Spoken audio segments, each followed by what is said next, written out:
IMF puji Indonesia di tengah resesi global. Kagum ekonomi bisa terang saat dunia gelap. Bos IMF puji Indonesia di tengah resesi global.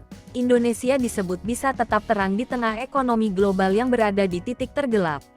Hal itu diungkapkan Menteri Keuangan Sri Mulyani usai bertemu dengan Managing Director of IMF Kristalina Georgieva dan diunggah ke akun Instagram pada Selasa tanggal 11 Oktober tahun 2022. Dalam pertemuan itu, kata Sri Mulyani, mereka mendiskusikan perkembangan terkini terkait ekonomi global. Keduanya juga membagi kekhawatiran yang sama terkait kondisi banyak negara karena dunia saat ini memang sedang tidak baik-baik saja. Kata Sri Mulyani, saat ini sepertiga negara di dunia akan mengalami tekanan ekonomi dalam 4-6 bulan ke depan. Hal itu baik karena kesulitan akibat beban utang yang tinggi, ditambah lemahnya fundamental makroekonomi dan isu stabilitas politik.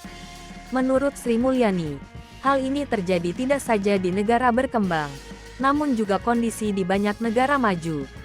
Maka dari itu, kata Sri Mulyani, IMF memberikan apresiasi kepada Indonesia yang meraih pertumbuhan tinggi dengan kondisi stabilitas politik dan fundamental ekonomi yang kuat, di tengah kondisi dunia yang berat. Menurut IMF, Indonesia tetap menjadi titik terang dalam ekonomi global yang memburuk. Sri Mulyani mengatakan bahwa IMF sepakat bahwa perlu ada mekanisme untuk mitigasi risiko terjadinya resesi apabila kondisi ini benar-benar berlanjut, yaitu sebuah mekanisme yang diterima oleh semua negara, baik negara maju dan negara berkembang, untuk membuat bantalan, buffer agar negara-negara yang mengalami kesulitan dapat dibantu dan tidak terperosok ke dalam jurang krisis dan resesi ekonomi yang lebih dalam.